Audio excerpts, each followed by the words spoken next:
حاضرین، سادات کرام، مشائخ اعظام، حجاج کرام، مصلیان مزید، دور و دراز سے سماعت فرمانے والے، السلام علیکم ورحمۃ اللہ وبرکاتہ۔ الحمد للہ رب العالمین والعاقبۃ للمتقین والصلاة والسلام علی رسولہ الکریم، اما بعد، قال اللہ تعالی فی القرآن العظیم والفرقان الحمید، فاعوذ باللہ من الشیطان الرجیم، بسم اللہ الرحمن الرحیم، وَنُنَزِّلُ مِنَ الْقُرْآنِ مَا هُوَ شِفَاءٌ وَرَحْمَةٌ لِّلْمُؤْمِنِينَ۔ صدق اللہ مولانا العظیم وبلغنا رسولہ النبی الکریم۔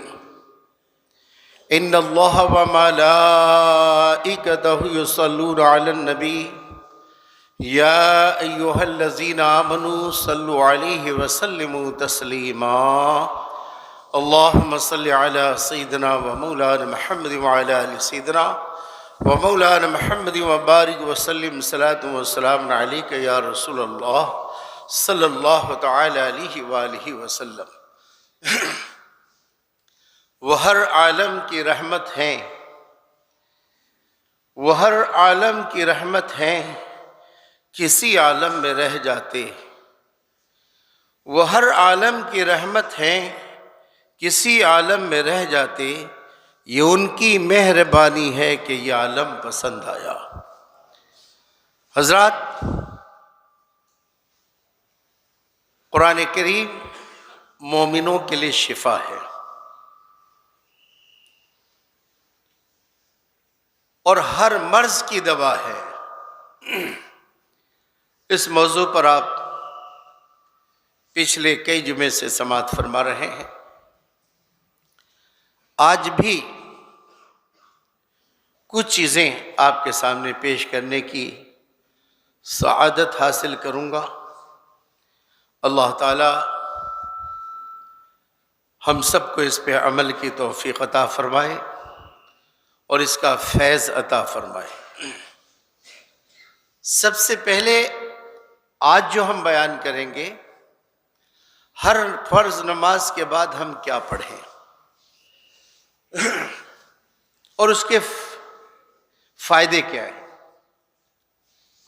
5 وقت کی ہم نماز پڑھتے ہیں الحمدللہ رب العالمین، اور اسی نماز کے بعد بہت ساری چیزیں ہیں جس کو ہم استعمال کرنے سے اس کا فیض حاصل کر سکتے ہیں۔ فجر کی نماز ہو، ظہر کی نماز ہو، عصر کی نماز ہو، مغرب کی نماز ہو، عشاء کی نماز ہو، ہر فرض نماز کے بعد سلام پھیرنے کے بعد ایک مرتبہ آیت الکرسی پڑھا کریں۔ ہر فرض نماز کے بعد اگر وقت میں گنجائش ہے تو ایک چیز اور کر لیا کریں، 33 مرتبہ سبحان اللہ، 33 مرتبہ الحمدللہ، 34 مرتبہ اللہ اکبر۔ یہ ایک تسبیح ہوئی جو پورا 100 بار ہو چکا۔ 33 مرتبہ سبحان اللہ، 33 مرتبہ الحمدللہ، 34 مرتبہ اللہ اکبر۔ جب اس سے آپ فارغ ہو گئے تو ایک مرتبہ کہہ دیں لا الہ الا اللہ وحدہ لا شریک لہ وہو علی کل شیء قدیر۔ لا الہ الا اللہ وحدہ لا شریک لہ لہ الملک ولہ الحمد وہو علی کل شیء قدیر۔ ایک بار کہہ دیں بس۔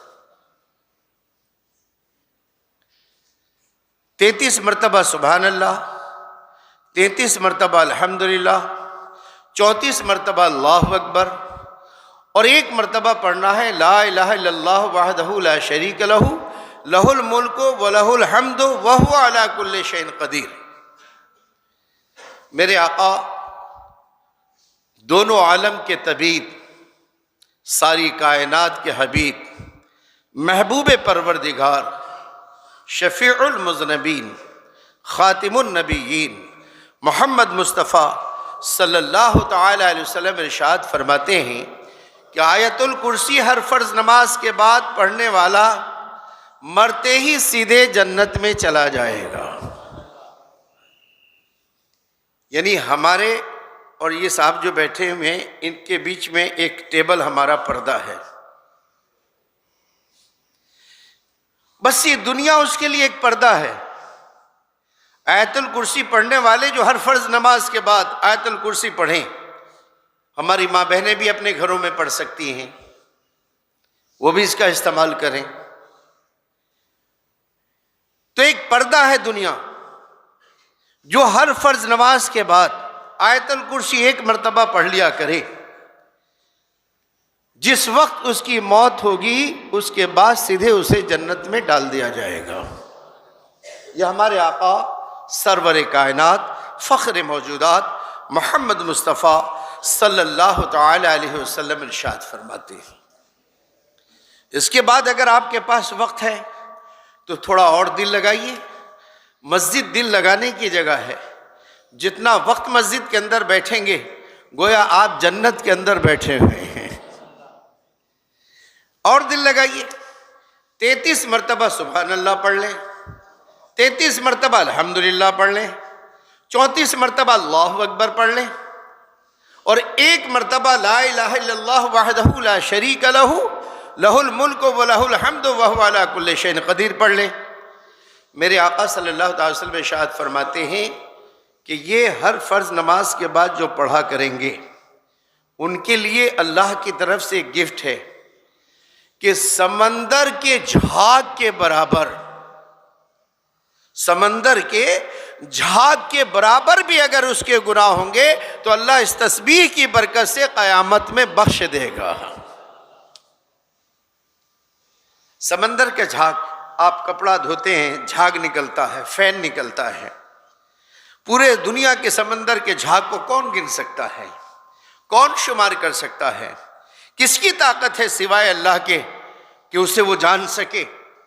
اللہ تعالیٰ ارشاد فرماتا ہے پیارے حبیب کے زبان مقدس سے، حدیث قدسی ہے، حدیث قدسی اسے کہتے ہیں کہ کلام اللہ کا ہو، زبان مصطفیٰ کا ہو۔ تو مصطفیٰ جان رحمت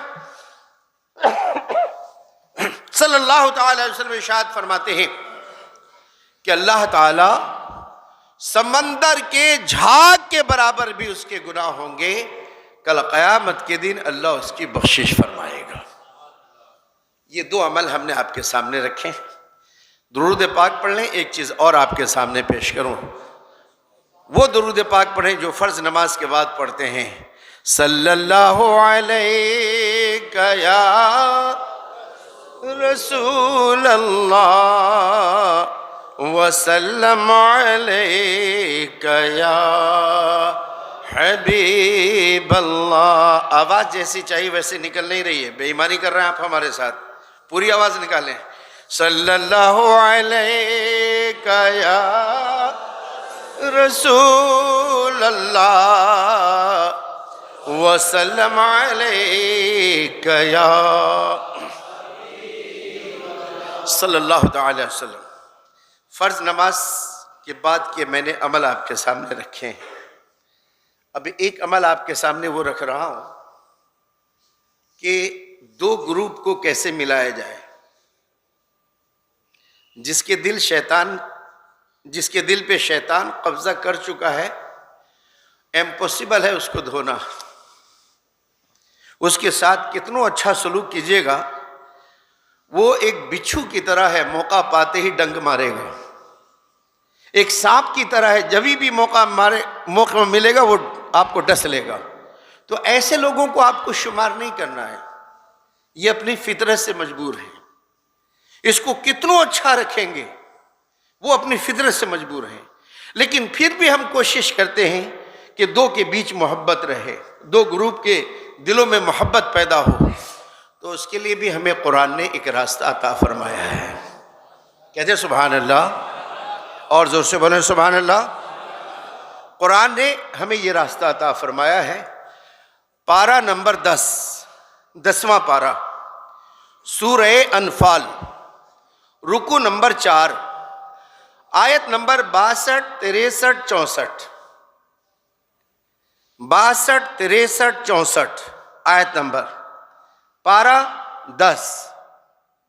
10واں پارہ، رکو نمبر 4، یعنی یہ آیت جو ہے چوتھے رکو پہ ختم ہو جاتی ہے۔ 62، 63، 64، 64 پورا ہوا، رکو پوری ہو گئی، تو رکو نمبر 4، پارہ نمبر 10، سورہ انفال۔ بزرگوں نے فرمایا ہے کہ یہ 3 آیت 21 مرتبہ، اول آخر 3 بار درود شریف، اور 21 مرتبہ اس آیت کو چینی پر نمک پہ دم کر کے جس کے ساتھ محبت کرانی ہو، جیسے جنید اور شہزاد میں اختلاف ہے، جیسے خلیل اور ادریس کے اندر اختلاف ہے، تو اس اختلاف کو مٹانے کے لیے قرآن نے ہمیں ایک راستہ دیا ہے۔ یا دو سمدھن سمدھی کے بیچ میں اختلاف ہے، یا دو ساڑھو کے بیچ میں اختلاف ہے۔ ساڑھو کا نام بولتے ہی لوگوں کو ہنسی آ جاتی ہے، یعنی بیوی سے نا پیار ہے ماشاءاللہ، اور پیار کرنا چاہیے۔ بیوی پیار کی چیز ہے، لڑنے کی چیز نہیں ہے۔ بیوی سے جتنا پیار ہوگا اتنا ہی ثواب ملے گا انشاءاللہ۔ اور فضیلت تو یہ ہے کہ بیوی کو جس نے ایک لقمہ اپنے ہاتھ سے کھلایا تو اللہ اس کو ہر لقمے پر ایک صدقے کا ثواب عطا فرماتا ہے۔ لیکن خبردار اپنی ماں کے سامنے مت کھلائیے گا، ورنہ پھر ساس بہو میں ٹھنڈ جائے گی، کہیں گے میرے بیٹے کو قبضہ کر لیا ہے۔ ہاں، ان کو فضیلت بتائیں کہ اسلام میں یہ فضیلت ہے، اور پھر بات سمجھ میں آئے تو کھلائیے، ٹھیک ہے۔ تو میاں بیوی کے اندر اختلاف ہے، یا باپ بیٹے کے اندر اختلاف ہے، بیٹی ماں کے اندر اختلاف ہے، ساس بہو کے اندر اختلاف ہے، آفس جاب کرتے ہیں تو منیجر اور کلرک کے درمیان اختلاف ہے، ممبروں کے درمیان اختلاف ہے۔ تو قرآن نے ہمیں ایک بہت بہترین چیز عطا فرمائی ہے کہ ایسی صورت میں آیت نمبر 62، 63، 64، سورہ انفال، پارہ نمبر 10، رکو نمبر 4، آپ اسے 21 مرتبہ پڑھ لیں، اول آخر 3 بار درود شریف پڑھ لیں، نمک چینی پہ دم کر دیں، اگر نہیں مٹھائی پہ دم کر دیں، اگر نہیں چائے پہ دم کر دیں، اگر نہیں گوشت، بھات، دال، سبزی پہ دم کر دیں، انشاءاللہ اللہ تعالیٰ اس آیت کی برکت سے دلوں کے اندر کی دوری کو دور فرما دے گا، اور اللہ تعالیٰ آپس میں محبت عطا فرمائے گا۔ اب آپ یہ کہیں گے ہر بات مجھے یاد نہیں رہے گی، تو اس کا بھی ایک آسان ترکیب سنا دیتا ہوں۔ ہمارے حاجی ذاکر حسین ابن حاجی عبدالرحیم منصوری ہر جمعے کو آپ یوٹیوب بناتے ہیں الحمدللہ، تو آپ غلام مصطفیٰ احسانی یوٹیوب پہ سرچ کر دیجئے گا، عمل سمجھ میں آ جائے گا، سن لیجئے گا۔ جو چیز رکنا ہے لکھنا ہے تو وہاں پہ روک دیجئے، لکھ لیجئے، تو انشاءاللہ یہ آپ کے لیے بہت آسانی ہے۔ اور میں غلام مصطفیٰ احسانی، اللہ تعالیٰ نے مجھے اتنا خزانہ دیا ہے کہ شاید کسی کو اتنا خزانہ ملے۔ صرف ایک چٹھی کھول رہا ہوں آپ کے سامنے، ایک چٹھی، حضور سیدنا سرکار خواجہ برہان الدین چشتی، اللہ ان کی عمر میں برکتیں عطا فرمائے، سلسلہ چشتیہ کی خلافت آپ نے مجھے عطا فرمائی۔ مخدوم سملہ جہانگیر اشرف کچھوچا شریف، آپ کے شہزادے حضور شیخ الاسلام علامہ سید محمد مدنی الاشرف الجیلانی، آپ نے مجھے خلافت عطا فرمائی۔ حضور سیدی سرکار پاٹن، شہنشاہ پاٹن سرکار منظور بابا، آپ نے اپنے چشتی سلسلے کی خلافت عطا فرمائی۔ مکن پور زندہ شاہ مدار، جن کی 596 سال کی عمر ہوئی، وہ ایسے بزرگ جو مکن پور میں آرام فرما ہے، ان کے شہزادے سرکار سید تعظیم علی بابا سلسلہ مداریہ تیفوریہ کی خلافت آپ نے عطا فرمائی۔ فخر بہار حضور سرکار سیدنا مولانا شاہ مفتی نسیم الدین صاحب قادری، آپ نے سلسلہ قادریہ کی خلافت عطا فرمائی، اور پوری دنیا میں مشہور خانقاہ سرکار اعلی حضرت بریلی شریف سبحان رضا خان سبحانی میاں، آپ سرکار نے اپنے سلسلے کی خلافت عطا فرمائی۔ ایسے بہت ساری نعمتیں الحمدللہ ہمارے پاس موجود ہیں، انہی نعمتوں کو وسیلہ بناتے ہوئے آپ کو اجازت دیتا ہوں کہ جو بھی اس پر عمل کرے گا اللہ ان سلسلوں کا فیض عطا فرمائے۔ اب زبان آپ کی ہوگی، کرم بزرگوں کا ہوگا، ہم نے آپ کو اجازت دے دی ہے، تو آپ اس کا استعمال کریں۔ دیکھیے، دو مسلمان جب نفرت کرتے ہیں نا تو شیطان خوش ہوتا ہے۔ علی کہاں ہو؟ علی کہاں ہو؟ ایک دفعہ نہیں 70 بار آواز لگائی۔ کتنی بار؟ اور جب 70ویں بار آواز لگائی تو حضرت علی سامنے آ گئے۔ میرے آقا نے پوچھا، علی میں نے 70 مرتبہ پکارا، کہاں تھے؟ کہا یا رسول اللہ دیوار کے پیچھے تھے، میں نے ہر آواز سنی ہے، میں نے ہر آواز سنی، تو پھر آئے کیوں نہیں؟ کہا یا رسول اللہ میں نے سوچا میرے آقا کو غصہ آتا ہے کہ نہیں، تو میرے آقا نے ارشاد فرمایا، علی غصہ سے شیطان خوش ہوتا ہے، معاف کرنے سے رحمان خوش ہوتا ہے، تو میں اپنے رحمان کو خوش کر رہا ہوں۔ تو میرے دوستوں، آپس میں پیار محبت رکھو، گلستہ ماحول بناؤ۔ چند دنوں کی زندگی ہے، لڑ جھگڑ کے کیا کرو گے، اور کسی سے حسد جلن رکھ کے کیا کرو گے؟ تم اس کی ترقی کو روک ہی نہیں سکتے جسے اللہ بڑھانا چاہتا ہے، اور اس کو تم اونچا کر ہی نہیں سکتے جس سے اللہ گرانا چاہتا ہے۔ تو یہ اللہ کی مرضی ہے، وَتُعِزُّ مَن تَشَاءُ وَتُذِلُّ مَن تَشَاءُ بِيَدِكَ الْخَيْرُ إِنَّكَ عَلَىٰ كُلِّ شَيْءٍ قَدِيرٌ۔ لہٰذا کسی پر اگر نعمت ہے تو دیکھ کر ماشاءاللہ کہو، تاکہ اللہ تعالیٰ تجھے بھی نواز دے، تجھے بھی عطا فرمائے، تجھے بھی محروم نہ رکھے۔ اور جب تم ماشاءاللہ کہو گے کسی کی نعمتوں کو دیکھ کر، کسی کی ترقی کو دیکھ کر، کسی کے درجات کو دیکھ کر، تو اللہ تجھ پر بھی اس کا فضل عطا فرمائے گا۔ وَمَا عَلَيْنَا إِلَّا الْبَلَاغُ۔ انشاءاللہ پھر اگلے جمعے کو ملیں گے۔ وَنُنَزِّلُ مِنَ الْقُرْآنِ مَا هُوَ شِفَاءٌ وَرَحْمَةٌ لِلْمُؤْمِنِينَ۔ السلام علیکم ورحمۃ اللہ۔